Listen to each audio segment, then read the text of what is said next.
আপনারাও জানেন যে গতকালকে আমাদের একটা ইনফরমেশন ছিল যে চিটাগং থেকে একটা এরকম গাড়ি আসতেছে যাদের ভিতরে ইয়াবা আছে। তো এটা আমাদের ডিবির সাথে ইন্টারসেপ্ট হয়েছে সেই বগিরাপুলের মোড়।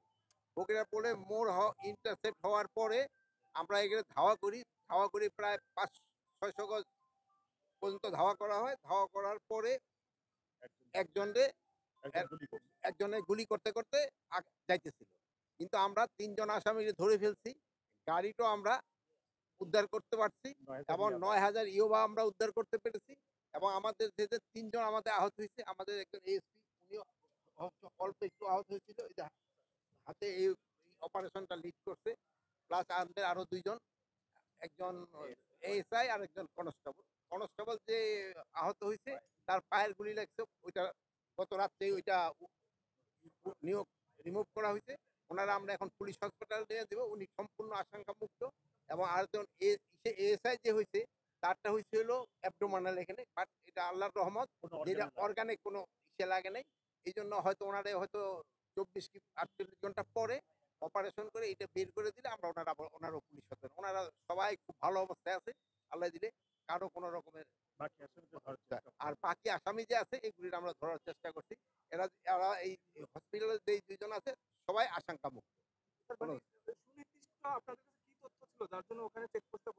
সুনির্দিষ্ট তথ্য দিল যে তারা ইয়াবা নিয়ে আসতেছে এবং ভয় ছিল যে এটা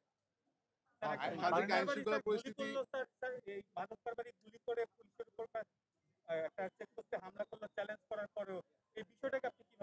এই বিষয়টাকে যেহেতু আমরা পুলিশ খুব সাহসিকতার সাথে কাজ করছে এবং 3 জনকে তারা ধরছে, মাদক উদ্ধার হয়েছে এবং গাড়ি উদ্ধার হয়েছে।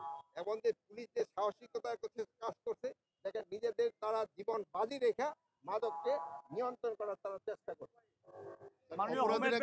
এই অবস্থায় পুলিশের প্রতি নির্দেশনা, পুলিশের যে রাইফেল ইউজ করবে, অথচ সন্ত্রাসী যারা তারা যে ভারী অস্ত্র ইউজ করতেছে, এতে করে কি মনে হচ্ছে এটা এরা কোনো সন্ত্রাসীরা কোনো ভারী অস্ত্র ইউজ করে, এটা পিস্তল ইউজ করে।